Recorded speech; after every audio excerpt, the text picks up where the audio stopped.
ক্লাবের প্রেস ক্লাবের সামনে আমরা যেদিন এসেছিলাম আমি কথা বলেছিলাম, এখন টিভিসি নিউজের সামনে আমি সাক্ষাৎকার দিয়েছিলাম যে আমরা 71-এ পেরেছি, 2452 পেরেছি। কিন্তু আমি তো সমন্বয়ক হইতে যাইনি। এখন সমন্বয়ক আছে অনেকে, কিন্তু সমন্বয়ক হিসেবে আপনি ক্যাম্পাসে আগে ছাত্রলীগ যা করতো নতুন মুখে সেগুলো করবেন, আমরা সাধারণ শিক্ষার্থীরা মেনে নিব না কোনোভাবে। আপনারা শান্তিপূর্ণ পরিবেশ বজায় রাখবেন। এখানে মানে নতুন করে যে আবার ক্যাম্পাসে পলিটিক্স আসবে, এটা সাধারণ শিক্ষার্থীরা কেউই চায় না। এখানে অন্য কোনো ওয়েতে এগুলা হ্যান্ডেল করতে হবে।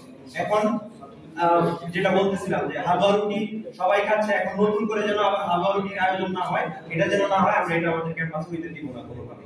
এখন এখানে আমাদের চেয়ারম্যান স্যার আসুক, ভিসি স্যার আসুক, যেই আসুক, দুর্নীতি যেই করছে তার শাস্তি হোক, সুনির্দিষ্ট ট্রান্সপারেন্সি ভিত্তিতে, স্বচ্ছতার ভিত্তিতে তদন্ত হবে, বিচার হবে। আমরা এটার পক্ষে আছি। ওকে, আমি সিএস ডিপার্টমেন্ট ভাইস প্রিন্সিপাল। আমি এখানে আরেকটা বিষয় ক্লিয়ার করতেছি। ওনারা গতকাল রাতে সাক্ষাৎকারের সময় বলেছিলেন যে উমিয়াপুর গায়ে ব্যাট টাচ করা হয়েছে।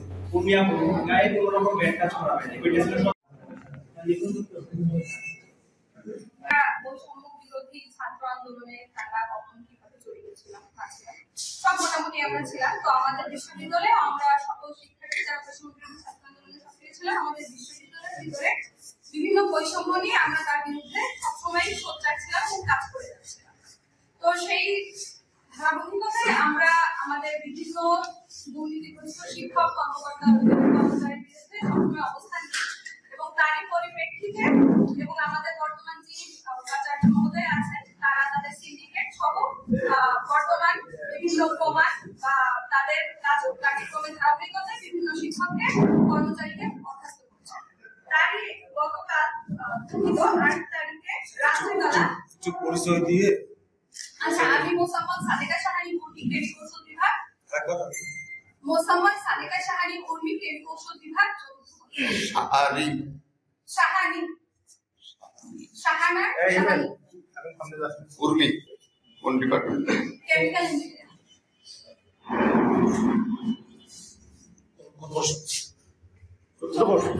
Final year. ঠিক আছে যে professor doctor Syed Mohammad Galib computer বিজ্ঞান প্রকৌশল বিভাগ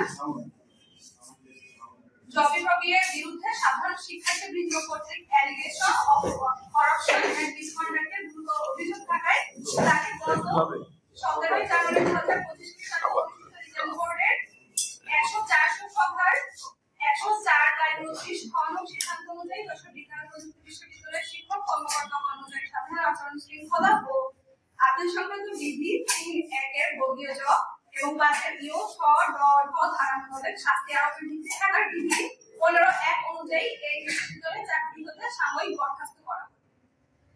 দেখুন, আমরা শুধুমাত্র কোন নির্দিষ্ট শিক্ষক বা নির্দিষ্ট ডিপার্টমেন্টের বিরুদ্ধে নয়, বরং বিশ্ববিদ্যালয়ের সকল দুর্নীতির বিরুদ্ধে সবসময় সোচ্চার ছিলাম। সেটা দাবিতে আমরা কাজ করে যাচ্ছি এবং সেই সংখ্যা শিক্ষার্থীরা খুব বেশি, বলা যায় খুব পরিবার্ষিক। তো এইখানে যে কথাটা বলা আছে সাধারণ শিক্ষার্থীদের অভিযোগের ভিত্তিতে, এই জায়গা থেকে আমাদের এবং সাধারণ শিক্ষার্থীদের ভিতরে একটা বিভেদ সৃষ্টি করা চলছে বা মনে হয়েছে বিভেদ সৃষ্টি করছে। সাধারণ শিক্ষার্থীরা আমাদের ভুল করছে। ব্যাপারটা এরকম হতে পারে যে আমাদের অভিযোগের ভিত্তিতেই সার্কুলার ঘোষণা করা হচ্ছে, হতে পারে এরকম চিন্তা ভাবনা। তো এই বিষয়গুলো নিয়ে আমরা কনসার্ন ছিলাম। তো স্যারের বহিষ্কারের ভিত্তিতে সিএসসি ডিপার্টমেন্ট থেকে গতদিন দুপুরবেলা একটি মানববন্ধন করা হয়। আমরা এই বিষয়গুলো কনসার্ন ছিলাম, যাবো, এটা দুপুরবেলার একটা ঘটনা। কিন্তু সন্ধ্যার সময় আমি আমাদের বিএমই ডিপার্টমেন্টের লাইন জামান ভাই এবং হাবিব আহমেদ খান আমরা সন্ধ্যার সময় চা খাচ্ছিলাম, বিভিন্ন বিষয় নিয়ে আলাপ আলোচনা করছিলাম। ইন্টারিম গভর্নমেন্ট, বিশ্ববিদ্যালয়ের লিফট সংস্কার, ক্যাফেটেরিয়া চালু ইত্যাদি সবকিছু নিয়ে আলোচনা করছিল। এমন এক পর্যায়ে সিএসসি ডিপার্টমেন্টের কিছু শিক্ষার্থী হঠাৎ তার নিজেদের ভিতরে হাসাহাসি করতে করতে আমার গায়ে পড়ে, জাস্ট লাইক খোঁচা লাগা। তো স্বাভাবিকভাবে আমি রিঅ্যাক্ট করে উঠি। আমার রিঅ্যাকশন ভাষা এরকম চলেই আসছে, আমার পয়েন্ট এরকম চলেই আসছে। তখন ওরা চুপ হয়ে গেছে। ভেতরে সিএসসি খুবই ছিল, আমার পিছিয়ে বসা ছিল, তো সামনে বসা ছিল। তখন সেই পর্যায়ে ওরা বলে সিএসসি ডিপার্টমেন্ট। আর যেহেতু এখন ক্যাম্পাসে আমরাই ফাইনাল ইয়ার মাস্টার্স এর ভাই শিক্ষার্থী তেমন নেই, তো আমার ধারণা ছিল এরকম যে যেহেতু সিএসসি ডিপার্টমেন্ট হয় আমার ব্যাচমেট হবে অথবা জুনিয়র হবে, আর জেনারেলি জুনিয়র মানে এরকম অ্যানালিস্ট কাজ কর্ম জুনিয়রদের করতে হবে। আমার ধারণা এরকম ছিল। তো যেহেতু আমার একটা আনন্দের কাজ হয়ে গেছে এবং সেটা আমার ভালো লাগে, সো আর সিএসসি ডিপার্টমেন্ট, তো আমি ভেবেছিলাম জুনিয়রই হবে। তো আমি এবার বললাম two belong juniors, just like mannerless juniors, এরকম একটা বিষয়। তো তখন ওরা চুপ করে গেছে। কিছুক্ষণ পরে 30 সেকেন্ড পরে ওদের ভিতর থেকে একজন বলে উঠছে, ভাই সিএসসি ডিপার্টমেন্ট বলে কি কোনো সমস্যা? আর আমরা জুনিয়র না, ব্যাচমেট। তখন আমি ঘুরে বলছি, ব্যাচমেট তো খোঁজা লাগাতে হবে, এরকম একটা বাদ বিতরণটা ওখানে হয়। তখন হচ্ছে সকল মানে ছেলেরা সিএসসি ডিপার্টমেন্ট কোড দেয়ারে ওর বেরিয়ে আমার কাজ লাগে। তো তখন ও আমার সাথে চিল্লাপাল্লা শুরু করছে যে হচ্ছে আপনি চিল্লাচ্ছেন কেন? আমি বলছি কে চিল্লাচ্ছে, কে চিল্লানো শুরু করছে। এরকম বাদ বিতরণের এক পর্যায়ে আমার সাথে যে নাইম জামান ভাই ছিল আমাদের সাথে, ভাইয়ের মধ্যস্থতায় ওরা ওখানে হচ্ছে চুপ হয়ে যায়। মানে পাশের ছেলেটি, সকলের পাশের ছেলেটি ছিল বলছে আচ্ছা ঠিক আছে কাজ লেগেছে, আমরা সরি সরি। তারপর ওরা কিন্তু সরি বলছে, তারপরে ওখানকার ঘটনা শেষ। কিন্তু তারা সরি বলে চলে গেছে, কিন্তু যে বিষয়টা হলো যে এক প্রকার আমাদের বিরুদ্ধে বা ওদের পক্ষে থাকতে পারে, তো বিষয়টা আমাদেরও ভালো লাগে। ওরা উঠে চলে গেছে, আমি উঠে চলে গেছি, এবং আমি শিক্ষার্থী, আমার সহপাঠী ভাবলাম আমার সাথে বইটা নিয়ে কিন্তু ওর হয়তো ভালো লাগে না। সেই জায়গা থেকে ক্যাম্পাসের গেটের ভিতরে যাওয়ার সময় ভিতরে গেটে ঢুকে ও তখন হচ্ছে সিএসসি ডিপার্টমেন্টের বিরুদ্ধে কিছু হচ্ছে আপত্তিকর কথাবার্তা বলে জোরে জোরে চিল্লাই বলতে থাকে, এরকম যে হচ্ছে লিফট কেলেঙ্কারি হোক, ক্যাফেটেরিয়া চালু হোক, অন্য কোনো কাজে সিএসসি ডিপার্টমেন্টের কাউকে পাওয়া যায় না। এখন যে ওদের শিক্ষককে বহিষ্কার করা হয়েছে অমনি ওরা মানুষ বন্ধ করতে লেগেছে এরকম, এবং কিছু আপত্তিকর শব্দ ব্যবহার করে ওখানে চিল্লাই। সেই চিল্লানির পর আমরা হচ্ছে আগাতে থাকি। আগানোর এক পর্যায়ে ও প্রোগ্রাম অফিসের দিকে যায়, আমি ম্যামকে হলে আগানোর জন্য আগাচ্ছি। এমন অবস্থায় আমরা যখন আমাদের লাইব্রেরি বিল্ডিং পর্যন্ত যাই, তখন পেছন থেকে শান বলে ডাক দিলে আমি পিছনে ফিরে তাকিয়ে দেখি মোটামুটি 15-20 জন ছেলে আগায় আসতেছে। তো যখন আমি দেখি যে 15-20 জন ছেলে আগায় আসতেছে, জিনিসটা তো তখন ভালো লাগে। তো আমরা বুঝে গেছি ঝামেলা করার জন্য আসছে। তো সেই মোমেন্টে হচ্ছে নাইম ভাই আমাকে ওখানে দাঁড় করাতে, নাইম ভাই আগে যায় ওদের দিকে। এন্ড দ্যাট মোমেন্ট আমি হচ্ছে কেমিক্যালে subject third year Sabbir, Samiul, Rafi এদেরকে কল করি। মানে আমার যারা ছোট ভাই বোন আমরা যারা একসাথে আছি, আমি ওদেরকে কল করি লাইব্রেরির সঙ্গে ঝামেলা হচ্ছে, বের হয়ে যাবো। ওরা সাডেন বের হয়ে আসলো। এই ঘটনা রাত 9টার মধ্যে।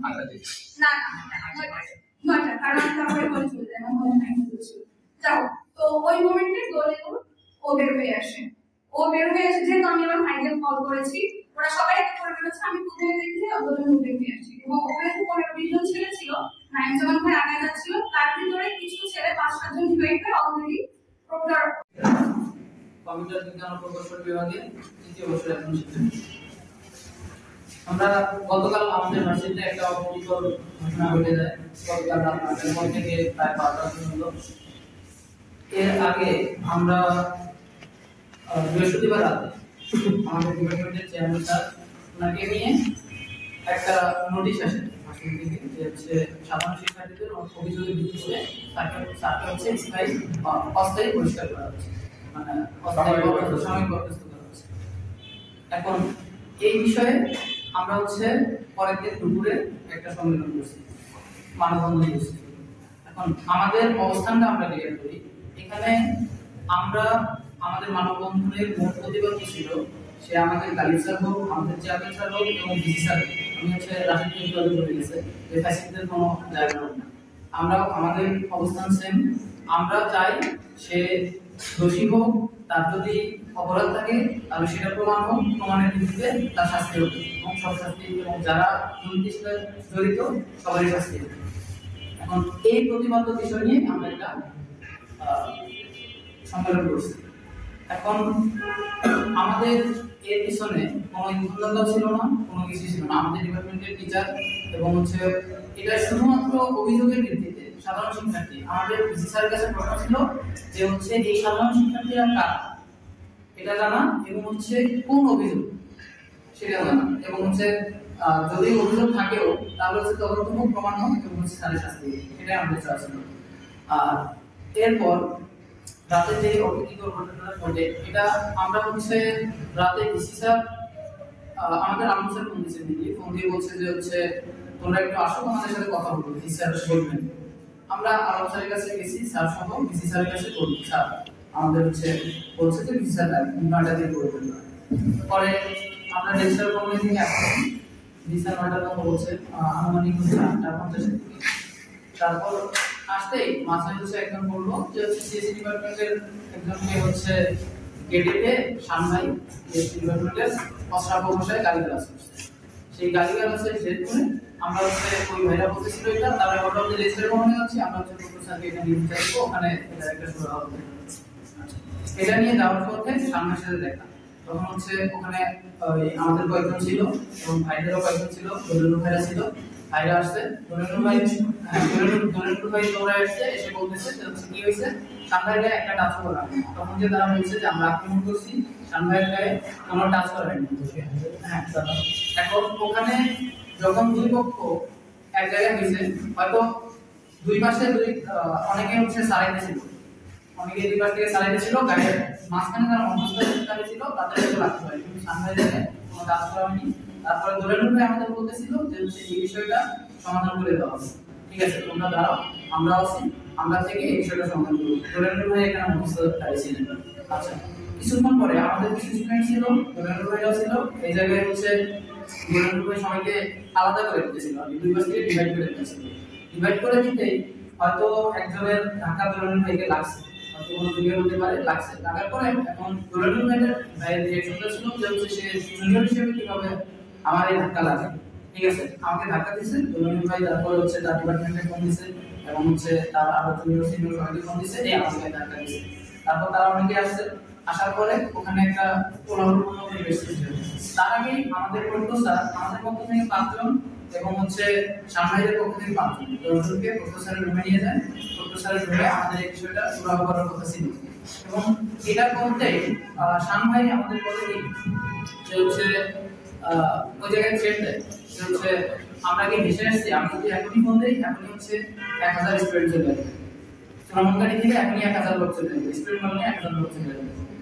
তারপরে ওখানে এটাও বলছে অস্ত্রাপক মশাই যে গালিগালাজ করছে এটা স্বীকার করছে। ওখানে ছিল আমাদের মুদ্দেশ স্যার এবং আমাদের হচ্ছে আমদাদ স্যার ছিল এবং সাবিন নামে কেমিক্যাল ইঞ্জিনিয়ারিং এর সাবিন সে বসে বসছিল, তাদের সামনে স্বীকার করছে অস্ত্রাপক মশাই গালি দিয়েছে এবং এটা তারা বলে গেছে।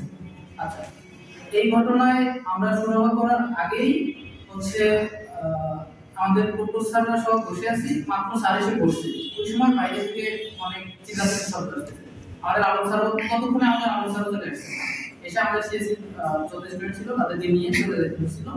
আমরা হচ্ছে দৌড়ায় আসছি, 10 জন দৌড়ায় এসে বাইরে এসে দেখি এরকম একটা পরিস্থিতি যে চিল্লাচিল্লি ধাক্কাধাক্কি মারামারি হচ্ছে, মানে মারামারি বলতে দুই পাশে ধস্তাধস্তি হচ্ছে আর কি।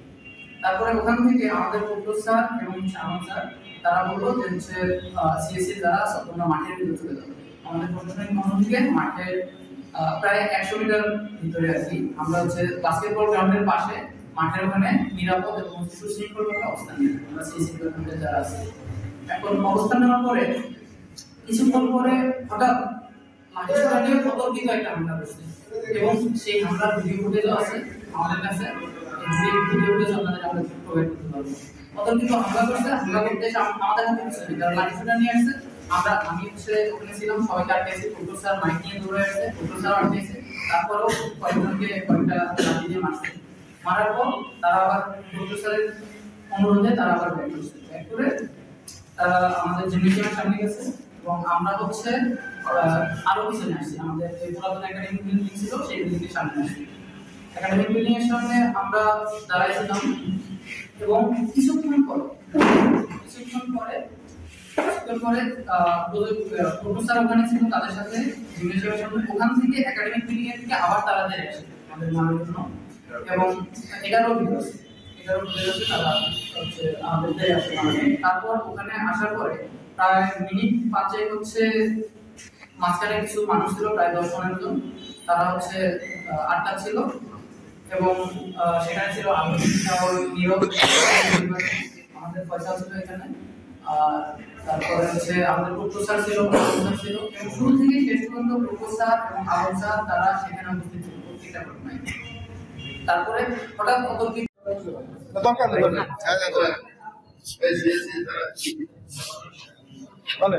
গতকাল একটি অনাকাঙ্ক্ষিত ঘটনা ঘটে গেছে। আমরা আমি একজন শিক্ষার্থী ছিলাম। তো সেই জায়গা থেকে অ্যালামনাইয়ের পক্ষ থেকে আমরা আসলে দেখছি যে এই পার্সেল চালাচালি পিকেটিং হয়েছে। এই পিকেটিংটা আসলে গত যশোর বিজ্ঞান ও প্রযুক্তি বিশ্ববিদ্যালয়ের 19 বছরের ইতিহাসে কখনো হয়নি। তো এটা খুবই লজ্জাজনক ব্যাপার। দায়িত্বশীল যেসব শিক্ষার্থীরা ছিলেন তাদেরকে আরো সতর্ক হওয়া দরকার ছিল, যেহেতু জব ইমপ্রুভ সম্মানের একটি প্রশ্ন। এবং একই সাথে আমরা লক্ষ্য করেছি গতকাল বিভিন্ন প্রিন্ট মিডিয়া সহ সামাজিক যোগাযোগ মাধ্যমে এবং সাংবাদিক বৃন্দ অনেক রকম নিউজ করেছেন, যেমন বৈষম্যবিরোধী ছাত্র আন্দোলনের দুই পক্ষের সংঘর্ষ কিংবা বৈষম্যবিরোধী ছাত্র আন্দোলনের সাথে কম্পিউটার সায়েন্স এন্ড ইঞ্জিনিয়ারিং ডিপার্টমেন্টের সংঘর্ষ, এরকম বিভিন্ন রকম শিরোনাম আমাদের চোখে পড়েছে। তো পুরো ব্যাপারটা আমরা আমাদের জায়গা থেকে ক্লিয়ার করতে চাই, বৈষম্যবিরোধী ছাত্র আন্দোলন যশোর জেলা আমরা আমাদের দায়িত্বশীল জায়গা থেকে তাদের কোনোভাবে নির্দেশ দিইনি যে কোন রকম সংঘর্ষ করার। এবং এটা যে বৈষম্যবিরোধী ছাত্র আন্দোলনের সংঘর্ষ এমনও না, কারণ যশোর বিজ্ঞান প্রযুক্তি বিশ্ববিদ্যালয় এখনো পর্যন্ত কোনো সাংগঠনিক কোনো কমিটি বা কাঠামো দাঁড়ায়নি। তবে এই আন্দোলন এই গতকাল যে একটা অপ্রীতিকর পরিস্থিতি সৃষ্টি হয়েছে, সেখানে বৈষম্যবিরোধী ছাত্র আন্দোলন যশোর জেলার দু একজন সেখানে ছিলেন, ইনভলভ ছিলেন। তো আমরা বলতে চাই যে আমাদের অবস্থান পরিষ্কার, যে বিগত স্বৈরাচারের আমলে যে সকল শিক্ষার্থী কর্মকর্তা এই স্বৈরাচারের লভ্যাংশভোগী ছিল, যারা হালুয়া রুটি খেয়েছে এবং একই সাথে তারা বিভিন্ন অন্যায় এবং দুর্নীতির সাথে যুক্ত ছিল, নিয়োগ বাণিজ্য, শিক্ষক নিয়োগ সহ বিভিন্ন অপরাধে যাদের অভিযোগ আছে তাদের বিচার আমরা দাবি করছি এবং তাদের অস্থায়ী বা স্থায়ী বহিষ্কারের দাবি জানিয়ে আসছিলাম। তো তারই অংশ হিসেবে ডক্টর গালিবের নামে দ্রুতগতিতে 13টি মামলা চলমান এবং একই সাথে লিভ সংক্রান্ত দুর্নীতি, তার ওয়াইফের 35 বছরের ঊর্ধ্বে গিয়ে সেখানে তাকে চাকরিতে ঢোকানো বিশ্ববিদ্যালয় এবং এই ধরনের অসংখ্য অভিযোগ তার নামে আছে। তো এর প্রেক্ষিতে আমরা যশোর বিজ্ঞান প্রযুক্তি বিশ্ববিদ্যালয়ের সাধারণ শিক্ষার্থী এবং একই সাথে বৈষম্যবিরোধী ছাত্র আন্দোলন প্রশাসনের কাছে দাবি জানিয়ে আসছিল এবং এরকম স্পেসিফিক আরো অনেক টিচার এবং কর্মকর্তাদের নামে আমাদের কাছে অভিযোগ রয়েছে। এবং একই সাথে ডক্টর গালিব কিন্তু আওয়ামী লীগের যে নীল দল দলের নির্বাচিত সভাপতি। তো ফ্যাসিস্ট পতনের পর আসলে এরকম কেউ একজন দায়িত্বশীল জায়গায় থাকবে, এটা আমরা আমাদের শহীদদের রক্তের জন্য এটা অসম্মানজনক। তো সেই জায়গা থেকে আমরা আমাদের এখনো পর্যন্ত দাবি জানিয়ে আসছি। এবং আরো একটা বিষয় ক্লিয়ার করতে চাই, সিএসসি ডিপার্টমেন্টের যারা ওই গতকাল যে অপ্রীতিকর পরিস্থিতির ভিতরে ছিল, তারাও কিন্তু আমাদের এই জুলাই আগস্ট গণ অভ্যুত্থানে একসঙ্গে আমাদের সাথে হাতে হাত মিলাই তারা আমাদের ফ্যাসিবাদ বিরোধী আন্দোলনের সাথে যুক্ত ছিল। তো তাদের প্রতি আমাদের সম্মান রয়েছে এবং বৈষম্যবিরোধী ছাত্র আন্দোলনের সাথে যারা যুক্ত আছে বিভিন্ন ডিপার্টমেন্টের, তাদের প্রতি আমাদের শ্রদ্ধা রয়েছে। তো এই শ্রদ্ধাশীল জায়গা থেকে আমি সকলকে বলবো যে স্বৈরাচারের প্রশ্নে আসলে কোনো আপোষ হবে না। আমাদের এই ব্যাপারটাতে সবাইকে একমত হওয়া উচিত। তা না হলে এখন যেহেতু পরিস্থিতি কিছুটা ঘোলাটে করার চেষ্টা করছে, দেশকে অস্থিতিশীল করার চেষ্টা করছে এই পতিত ফ্যাসিস্ট শক্তি, তো সেই জায়গাতে এরা একটা বড় সুযোগ পাবে। এবং গতকালকে যে ঘটনা, সেখানে আসলে কারা ইন্ধন দিচ্ছে এই ব্যাপারটাও তদন্ত করা উচিত বলে আমার মনে হয়েছে। ধন্যবাদ।